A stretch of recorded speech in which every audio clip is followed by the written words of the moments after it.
Hey, good evening, Academy members. I hope you are well. First and foremost, sorry for the delay in getting this week's Q&A to you.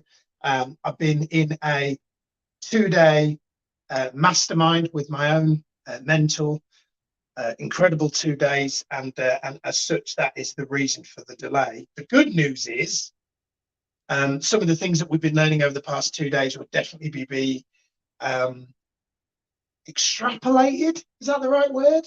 I don't think that's the right word in the right context either. They will definitely be brought into a future Academy Day when it feels right and relevant. A lot of advanced stuff, I'm not going to lie. Mergers and acquisitions, private equity, company exits. One of the speakers at the mastermind had exited, sold his company for 52 million. Extraordinary story, and yeah, really powerful. So I'm sure when it feels relevant, I'll be bringing that into our Academy Day. So I'm just going to read through the questions that I've got. Thank you for sending your questions in. Hillary asks, a few months ago, we did a meditation challenge. Would you challenge us again? Yes, is the answer, Hillary. Happy to do that.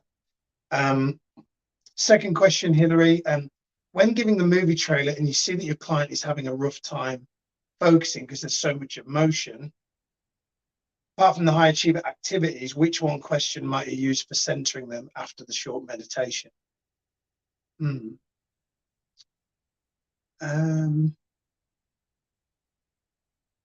Good question, Hillary.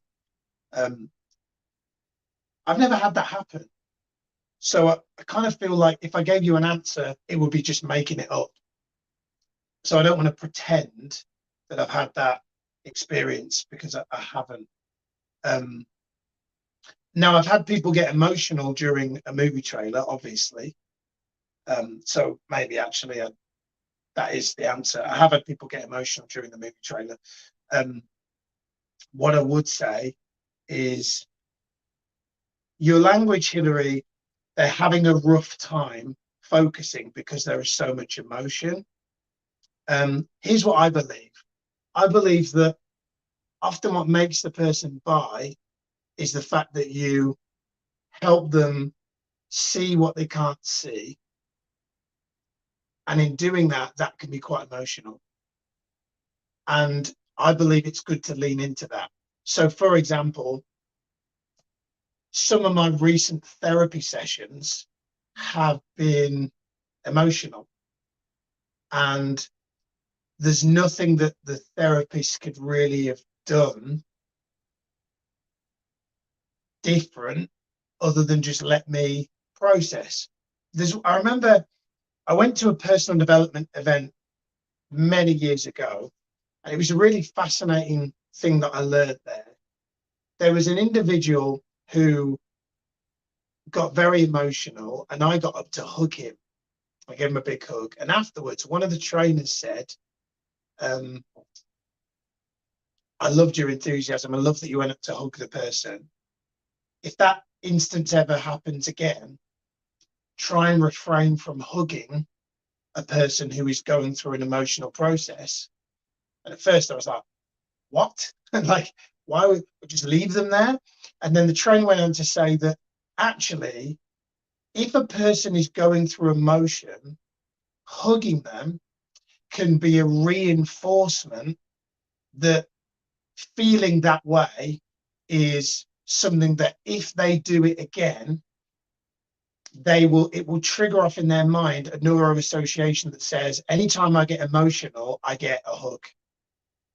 So what that means is that sends a message into a person's neurology that if they want significance and they want attention, they should get emotional.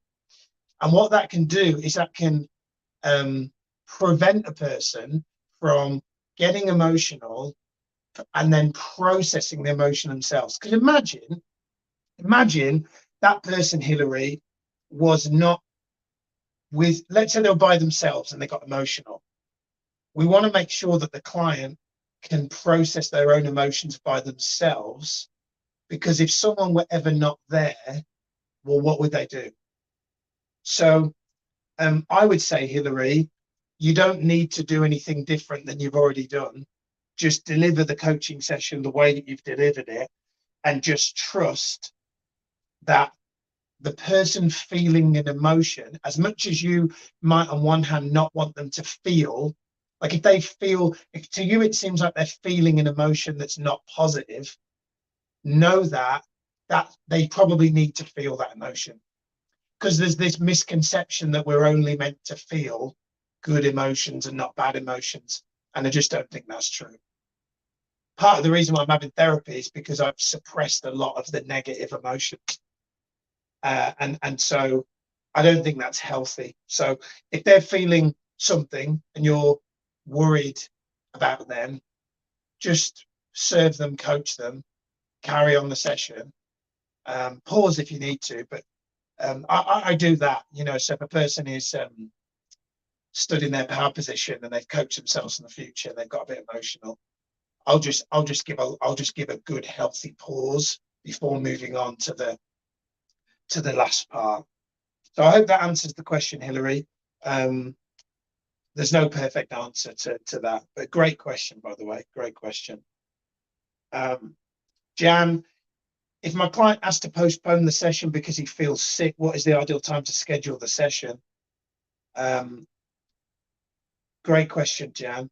I've got a client who's had long COVID, and like we've had a coaching program together. We were due to start a new coaching program together, and we've now postponed it to the end of July, and we were meant to start, I think, middle of May, I think.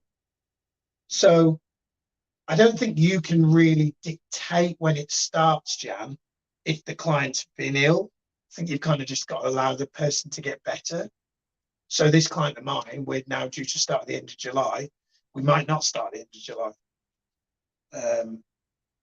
So I can't control when he's better, right? So yeah, I think just give them space, and whatever you do, don't fall into the trap of pushing them for a start date, because you don't want to push, because that can show desperation.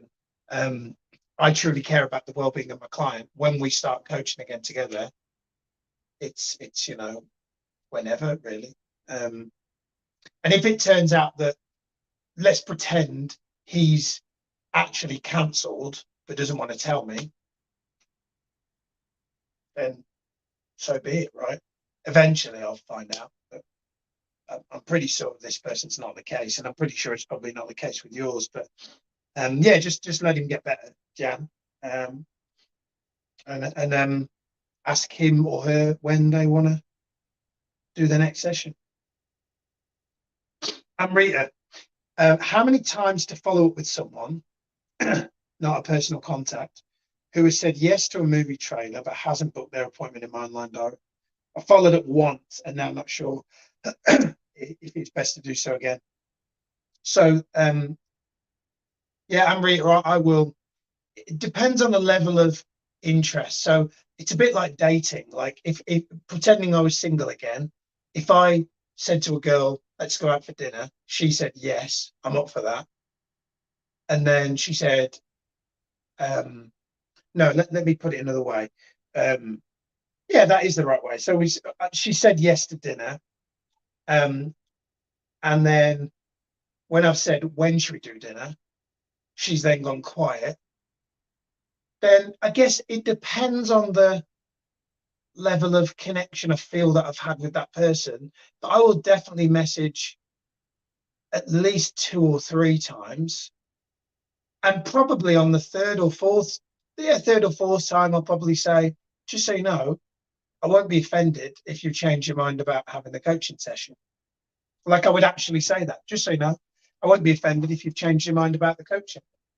And then they might say, you know what, I have actually changed my mind about the coaching, don't think it's for me. Or they might say, no, I'm really sorry. You know, I think I've spoken about this with many of you before, that I treat a unresponsive person like their nan's died, which I know sounds really extreme, but if you think about it, if you treated people that don't reply to your messages as their nana's died, you're going to come from a place of empathy rather than a place of, I don't think they're interested. So I think we've spoke about that before on some of the Q&A. So Barbara, Anne-Marie, I'd follow up definitely at least 2 or 3 times, and then maybe on the 3rd time, maybe even 4th time, I'd say, just, I won't be offended if you're not interested anymore. I think one of the other things that's really important to say here, Amrita, is the more people you have in your pipeline, the less you'll be bothered. So let's pretend, we use the dating analogy again. Let's pretend that this particular man had wanted to have dinner with a woman, with a girl, but he also had other options as well. He stay with me on this analogy. He would probably be less needy to get a response from that individual because he has maybe, let's pretend, 2 or 3 other people that he might also have dinner with. So what I'm trying to say here is spend more time on outbound invitations, because then you're going to have lots of yes and no's and maybes floating around, so that you're not just following up one, if that makes sense. Fatiha said, how do I create my perfect day? Well, Fatiha, I don't know how you should create your perfect day. I know how I'd create my perfect day. And I really asked myself the question, if today were my last day alive, what would I want to do? And I take out the being on a paradise island bit because I can't, I'm at home. And then that helps me to create my perfect day. And so for full transparency, my perfect day, I just realized that my phone battery's going to die. Hopefully I can get this done before it does. My perfect day, there's certain fundamental things in there. Exercise is in there. Walk in nature is in there with the girls. Taking Sage to the park is in there. Evening offline time, phones offline with Sati's in there. Afternoon meditations in there. Watching something funny's in there. Exercise, I think I've mentioned, in there. Meditation, yoga's in there. So they're just some of the key components, and they're all really around things that make me feel good. So I think the obvious answer to that question, Fatia, is think about if it were the end of your life and you were looking back, like what would be, if you knew this was your last day alive, what would be all the things that you'd want to do in that time? You might say, spend time on Zoom with family. Okay, make sure that you do that then, right? It's whatever. The easiest way to come up with the answer to that is to go, what would I do for my last day alive? And all those things that I've just hinted at would make my ideal day. I've just gone, have I done all those things today? Yes, like all of those things have been done today, which is why I feel like today's been a really good day. And then yesterday and the day before, I was in a mastermind, and I think, I didn't get to do the part with Sage in the morning, so that was a little bit frustrating, because I knew I missed that component of my ideal day. Because can't always get it right, but that's I hope that helps with you. It's difficult because obviously your ideal day will be different to mine, but I hope that helped.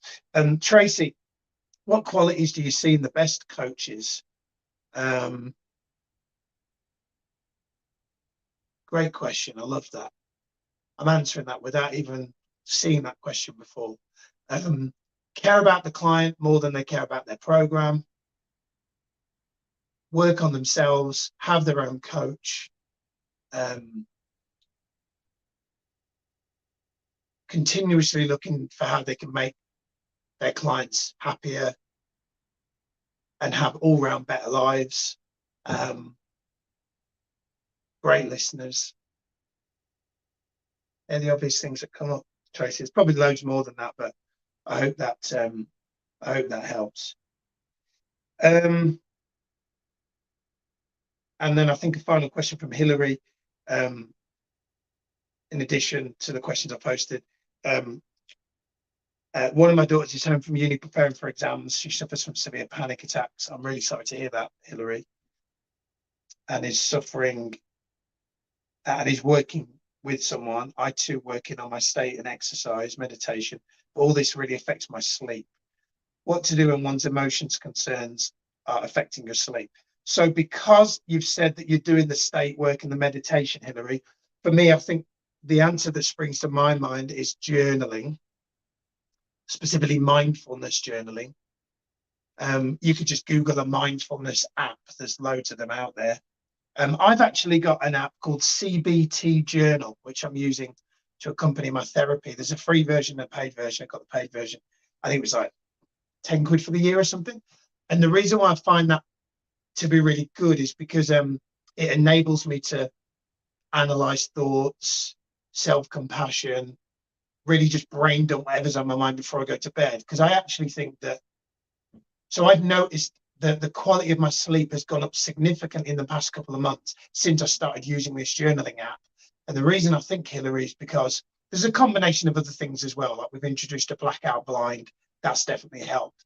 But in terms of in a dialogue, because it clearly sounds like you're thinking about your daughter a lot, and rightly so, because you're a mum, right?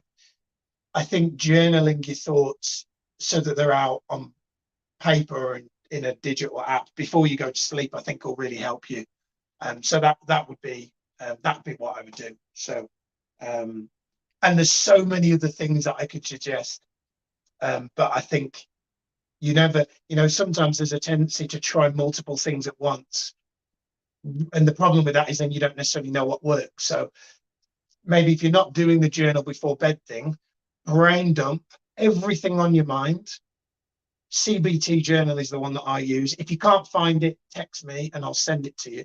But that's what I use and that's what I recommend. I think that will really help. So, and I just hope that your daughter gets better. I know she's working with someone. I don't know if she's tried tapping, because I know that it's great to work with someone. And although I've never experienced panic attacks, what I do know is that if that therapist that she's working with or whoever she's working with, if that's like a once a week or once a month thing, she needs obviously some kind of intervention for herself if she's ever experiencing a panic attack when she's by herself. And hopefully she's got interventions like that to help her. But tapping, I found, is definitely a preventative measure for any sort of anxiety. I know anxiety and panic are different. I don't know too much about panic attacks, but I know a little bit about anxiety attacks. I don't have them, but I've got friends that have. So I know that EFT, emotional freedom technique, tapping on the meridian points can really help with anxiety attacks. So I don't know if she's tried that, but the tapping solution, great book, Nick and Jessica Ortner, and I've got their tapping app, which is 60 quid for the year, I think. And I tap probably 2 or 3 times a day. I love tapping. I'm a huge fan of it. So that's it. I think that is all the questions. Let me just check that I've answered them all. Can't see any more cues. Just gonna double check before I move ahead. That's it. There you go. Q&A this week, over and out. Hope you enjoyed it. I will see you for Academy Day next week. If you need anything else, you know the drill. Send me a message, post in the group, and yeah, post underneath the video what you've got from the video, and I'll see you next week. Peace out.